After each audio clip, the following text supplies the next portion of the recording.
کیا عمرہ کرنے کے بعد احرام نہ کھولیں، رات کو سو جائیں، صبح پھر اسی احرام کے ساتھ عمرہ کریں، پھر کہاں سے نیت کریں؟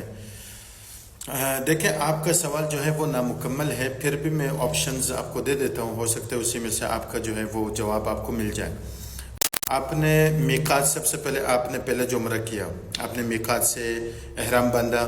پھر اس کے بعد آپ نے تلبیہ دعا وغیرہ پڑھ لی، نیت کر لی، سب کچھ ہو گیا، پھر آپ حرم آ گئے، حرم میں آپ نے طواف کر لیا، اس کے بعد 2 رکعت پڑھ لی، پھر سعی کر لیا، پھر 2 رکعت پڑھ لی، پھر حلق کر لیا، ٹھیک ہے، آپ کا عمرہ ختم۔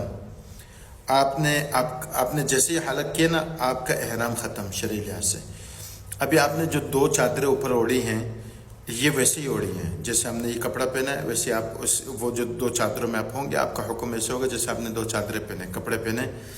وہ احرام نہیں ہوگا آپ کا، ٹھیک ہے۔ پھر آپ رات کو جائیں، آپ رات کو اگر چلے گئے، آپ نے وہ چادریں نہیں اتاری، آپ سو گئے، ٹھیک ہے، کوئی مسئلہ نہیں، آپ کی نیند پوری ہو گئی۔ پھر اس کے بعد اگلے دن آپ اٹھیں گے، آپ چارے میں کہاں سے نیت کروں؟ تو اگلے دن آپ کو نہا دھو کے بالکل تیار ہو کر مسجد عائشہ جانا ہے، مسجد عائشہ سے آپ کو نیت کرنی ہے، نفل پڑھنی ہے، پھر اس کے بعد تلبیہ پڑھنا ہے، پھر حرم آنا ہے، پھر پورے معاملات آپ کو اسی طریقے سے کرنا ہے جس طرح آپ نے پہلا عمرہ کیا ہے۔ اگر آپ کا سوال یہی ہے تو اس کا جواب یہ ہے، کیونکہ آپ کا سوال تھوڑا سا نامکمل ہے، تو میں نے اپنے حساب سے اس چیز کو سمجھا ہے کہ ہو سکتا ہے آپ یہ پوچھنا چاہ رہے ہیں۔ آپ نے پہلا عمرہ کیا، حلق کیا،